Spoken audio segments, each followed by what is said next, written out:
Hi, everybody. We are finishing up lesson 5, step 5. Okay. So what we've already done is we've done the introduction. We've worked on the introduction in the book, and we've kind of organized some of our evidence. And we've got our this is our body. Okay, so what we've already done, what we just did yesterday, was the body of the text. This is the information we're going to use in the body of our text. So um, just as a reminder, and with this next step, we're going to have to go back a few pages. And we are going to look at the mentor text again. So please, if you would go back to page 120, I forget what that is. Let me see here. 122, 123. That's where Caleb Lawrence has written a mentor text about camouflage, which is not what we are writing about. We are not writing about camouflage. We are writing about animal communication and the purposes for those animal communication. Don't forget that. I do want to say this, okay? This is an informational text. And this is important. Listen closely, all right? This is important. Informational text is like a journey. And it is your job as the writer. You're writing this, okay? Your job as the writer is to lead these readers on this journey. With the introduction, you give a hint at what the readers are going to see along their journey, because you know about their journey already, okay? And you have to give them a hint as to what they're going to see along this journey. That's the introduction. The body of the text is the journey itself, and this has a lot of interesting ideas and a lot of details at every step of this journey in the middle part. And the conclusion is the end of the journey, where you remind the readers where they traveled on this journey and why the trip mattered, and then what they could do or see next related to that journey. I hope that made sense. I'm going to bring that up again. I actually like that. So, all right, we're on 122, 123. Actually, you guys are. I am not. There we go. Okay, Caleb Lawrence, hiding in plain sight. Now, you'll have what you do is on 122, 123. Let's look at this first, and then we're going to get the sheet out that has the conclusion on it, all right? And we'll talk about that. But first, 122, please have a look at this. Caleb Lawrence has put a title at the top, and it says hiding in plain sight. That has to do, again, with that's a clever way of talking about being camouflaged. Now, animal communication, how can you put a title together that is clever and talks about animal communication or the purposes for animal communication? We're starting to think about our own writing now. So again, he has right here the first paragraph, number one. The one says one beside it. It is a very nice opening introduction, great introduction paragraph, and then down below that he has the first of his topics, his first main type. He's talking about types of camouflage. We're talking about purposes. So right there's a nice header. Okay, the first type of camouflage, it says right there in the first sentence. And if you'll just scroll over to the next page, or I'm scrolling, you look over. It says right there on page 123, and then it has the art of disguise, the second type of camouflage. So there it is. It's got the title at the top, and then it says the second type. So we could maybe put a title up there, and then talk about the second type of animal communication. Is the second type of reasons why animals communicate is, and then you put the next thing on there. Down below that, magnificent mimicry. Okay, and then below that, the third type of camouflage. So this is the way Caleb Lawrence has set up his writing. Probably a really good way for us to set up our writing too. And also notice down there he's got the concluding paragraph, and of course he cites his sources. Something we will be required to do. Okay, now please get out your the paper that we just passed out to you today. That is called Draft Your Conclusion. And follow along with me at the top there. It says, in informational writing, the conclusion needs to sum up your main points about the topic. A strong conclusion also, it draws a conclusion or makes a statement based on the information that you present. And it leaves readers with an idea to think about. So it draws a conclusion. So you have to sum everything up, then draw a conclusion or make a statement of what you think based on the information that you present, and then leave the readers with an idea to think about. Leave them doing that, okay? All right. Follow along with me where it says modeled instruction. Study the book chapter Caleb wrote on pages 122 and 123. Use it to complete the activities below. They will help you write your own conclusion. Number 1 says, in paragraph 6, Caleb makes a statement about animals with camouflage. What conclusion does he draw about these animals with camouflage? He makes a statement about animals with camouflage. What conclusion does he draw about them?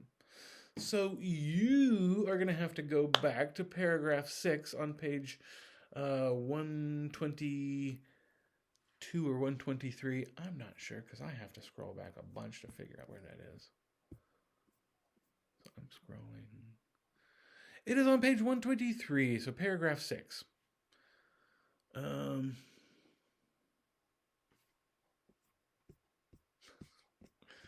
have to scroll back again.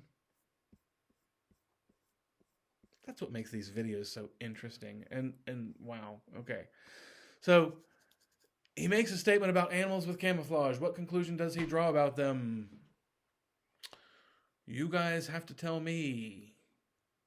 Hit pause because you have to answer that. It's only going to help you with your own writing. We're going to help. We're going to figure out how Caleb did it, and then on the next page, when we flip the page over, we're going to help ourselves do it. So what statement about animals with camouflage has he made, and what conclusion does he draw about them? All right. So down below that, hit pause, and then answer that, and then go to the next part. And we're back. The next part here says, what information in his book chapter provides evidence that supports Caleb's conclusion about animals and camouflage? What information in his book chapter provides evidence that supports Caleb's conclusion about animals and camouflage? So that's kind of a broad question.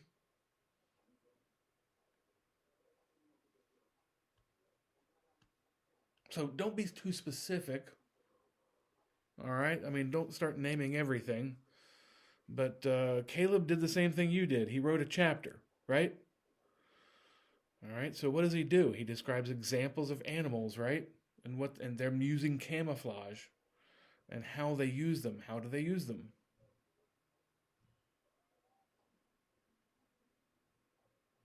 And why do they use camouflage? That's not the answer. You have to figure that out. So you have to look in there in the text and find that out. So what information in his book chapter, Caleb's, provides evidence that supports his conclusion about animals and camouflage?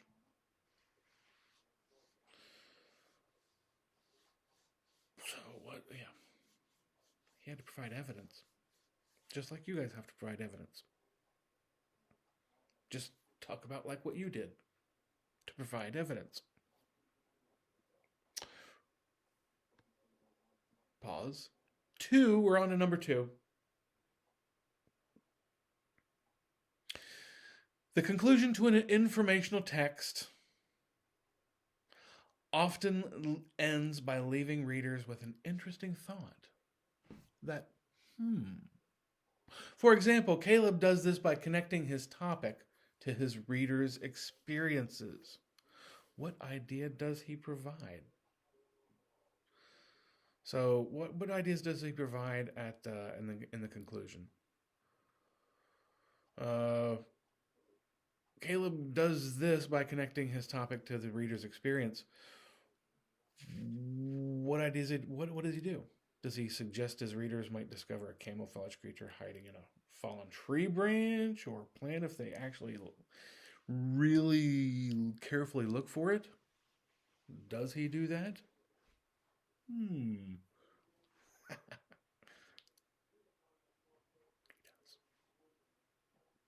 Okay. All right. Do all that and then hit pause or pause and because we're moving on to the next page. And we're on the next page here. So flip it over. Guided practice on the back. Guided practice. This is going to help us do our own writing. Sorry, thirsty. Reread the introduction and body of your book chapter for ideas to use in your conclusion. As you read, ask yourself these questions. What points will I need to sum up about animal communication? No, seriously, ask yourself that. Go ahead, I'll wait.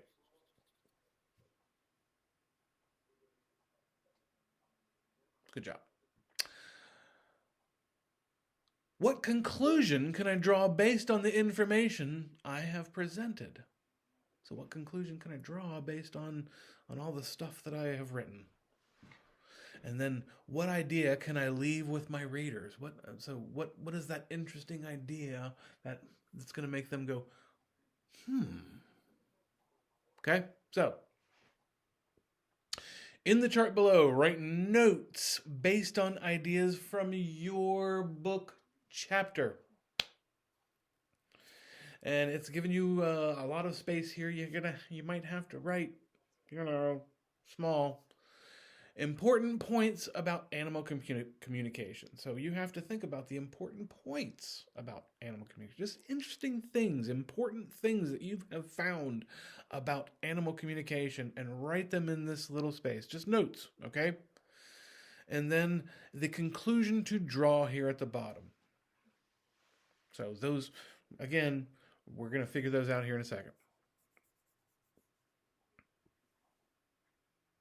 Number 3 says, what is one conclusion you can draw that is supported by the main points in your book chapter? So think about the main points in your book chapter. How are you going to write this? Are you going to have, are you going to write it just like Caleb Lawrence? What's going to be your first purpose for animal communication? What's going to be your second purpose for animal communication? What's going to be your third? So what is one conclusion you can draw that is supported by the main points in your book chapter? Describe it on the lines below.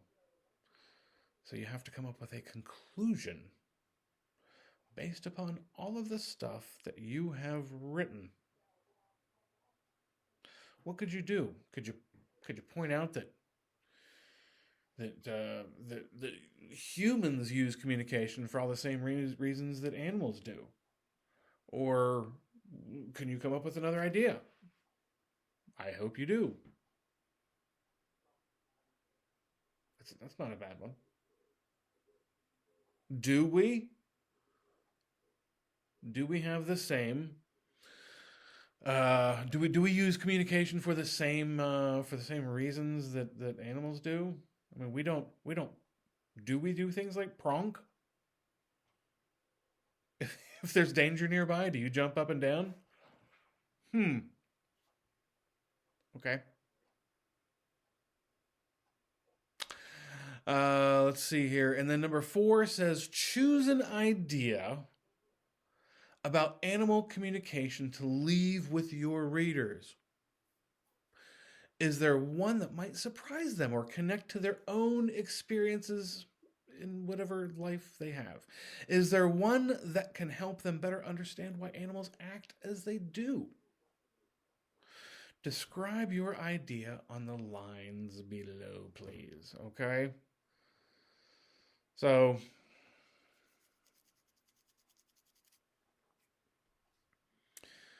what could you do? Choose an idea about animal communication to leave your readers with. So, we're really just kind of asking you to come up with that time, okay? What could you do? Could you, how about you suggest, again, suggest next time someone's outside, uh, try to find an animal like a bird or a squirrel and watch it for a while to see if it uses communications for the reasons that you have described in your book chapter. Have you ever done that? Maybe suggest that to the readers. That's a See, you went, have I? So, I don't know. Use that one. Try to come up with something else too if you want to, okay? So, important points up here in the chart below. Write notes. So, just that's you. Just uh, write in there.